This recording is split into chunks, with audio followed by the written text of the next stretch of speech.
Hello everyone and welcome back. Firstly, I would like to say a huge thank you to all of the warm welcome messages and feedback since our last video where I announced myself as the community manager for tobspr and Shapez 2. Now, having gone over all of the socials and the comments that you've posted, it's clear there are a fair few questions, and today we're going to hopefully get through the majority of them, though there are going to be some that we will save for a future video, such as, first and foremost, when will 1.0 be released? Because that would spoil the video that we actually have prepared for you. Now, there's also a couple of questions specifically regarding the new game mode, which I'm also going to be saving for the next video, where we're going to be taking a good look at the new game mode. But before we dive into the rest of the questions, I wanted to quickly touch base on the poll we posted for the last video. Now, your engagement as a community is a fantastic way for us to steer the ship in the direction that you'd like, providing content on this channel that you would like to see. So quickly reviewing the poll results, it's clear that you want to see updates on what's coming, as well as behind the scenes when it comes to developing the game. So that is exactly what you will be seeing in the lead up to 1.0. We also had some great suggestions for future content, which I'll be considering also. So with the poll out of the way, let's start off with the questions for me, starting with Hybrid 2069 over on YouTube, who asks, how frequently can we expect news from me? Well, we're currently planning the content around the lead up to launch, which means I can't give you a definite answer, but we are planning to do a minimum of 1 to 2 videos per month, plus some shorts as well. So if you want to stay in the loop, I highly recommend hitting the subscribe button, as we have a lot more content planned on this channel. The next question is, will you be playing Shapez 2 on your channel? Well, unfortunately not.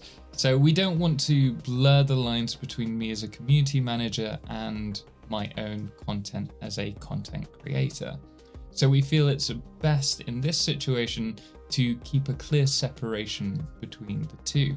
Will you be active on the official Shapez 2 Discord channel? I'm actually already on the Discord and will be keeping an eye out on the goings on there, especially the epic builds that I've seen in the gallery section. And yes, I do see you there, Hybrid. But when it comes to the content, that is my first priority. Parani asks, can I speak to the community manager? As I mentioned, I am on the Discord, so just feel free to @ me in the appropriate room and I'll respond when I get a chance. Wonderwall asks, what's your favorite shape and are there plans for new and more shapes? Well, my favorite shape is anything to do with food. So that means anything that looks like a slice of melon or a slice of pizza for me. As for plans for new shapes, well, you may be in luck, but that's all I'm going to say for now.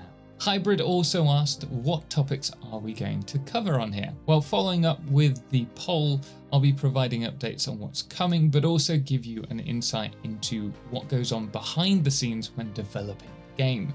But that is just the start. We actually plan to share a lot more as a studio in the long term. Will the devlog release cadence remain, or will you replace it entirely? Now, we know a lot of you love the Steam devlogs, and we don't want that to change. If anything, we want the content on here that we provide to supplement the devlogs, catering for those who prefer to watch rather than to read. We also had a couple of questions specifically to the development of Shapez 2.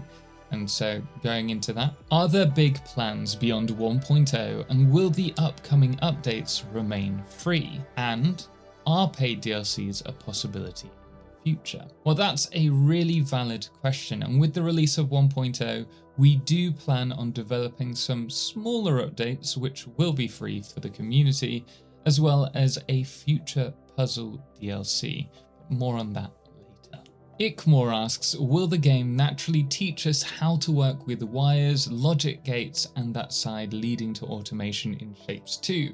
Now, speaking to Tobias, most likely not, because it's quite a sophisticated topic, but what he's considering would be for me to create a wires tutorial video that we could then release on this channel, and then we could recommend this video directly in game for those who need it.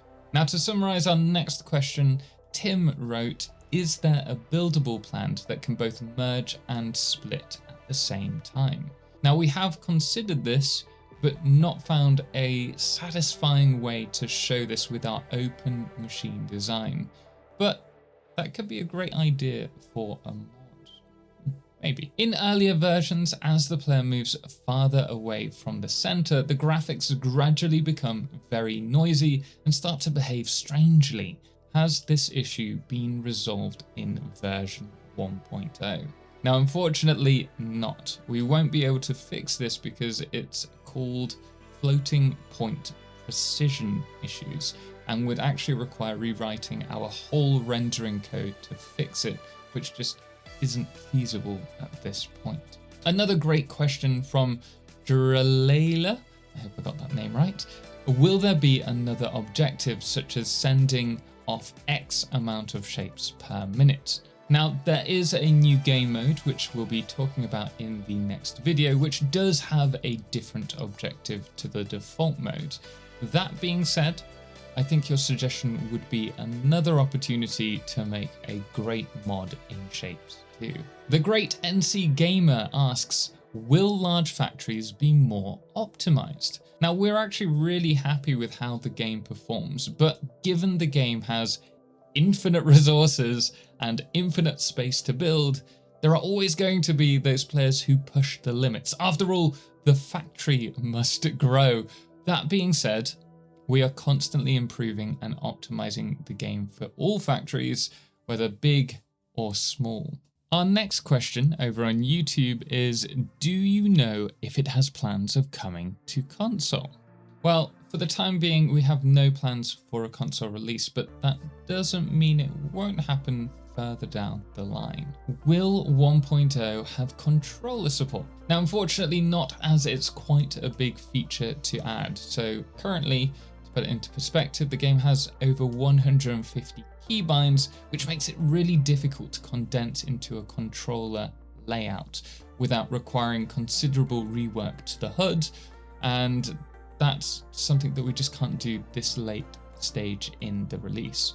The same goes for the Steam Deck as well. Now, Uncle Eero, if I've got that right, what kind of mod compatibility will be available? Now, this is quite an open question and one that is a little bit above my technical understanding, but speaking to Tobias, they mentioned the modding system will support dependencies between mods and supported version ranges. So quite a bit more than what we had in Shapez 1. And whilst we're talking about mods, for those who are interested in modding the game, we currently have a modding beta which can be accessed through the Discord, and you'll find the official modding documentation linked to that. And I'll put a specific link to the page in the description below so that you can jump to it. Now, I believe that is all the questions that were asked, but there were a few things I'd also like to address. So firstly, Ingot on Steam mentioned that English isn't their first language and the automatically generated subtitles provide inaccurate translations. Now, this is actually a fault on my behalf. I should have checked these prior to posting the video. As such, they have been corrected now, and there shouldn't be an issue in future videos. But again, I do apologize. That's on me. Now, one of the concerns we've received is that the biggest need at this point is for us to segue from the game in early access to launch. And with a new game mode, that might not sit well with the community, and more importantly, would benefit from months of playtesting and feedback, which is a very reasonable point. So firstly, after a fair bit of consideration, we've actually decided the current game mode will still be playable as the default experience in Shapez 2. And secondly, I can confirm there has been playtesting with the new game mode, and more importantly, the feedback has been positive overall, providing its own distinguished experience to enjoy. But don't worry, we'll be talking about the new game mode in more detail in our next video. But for the time being, for those wondering about what goes on behind the scenes, why not check out our deep dive on audio in Shapes 2 with the composer Pepson, and I'll be seeing you in the next one.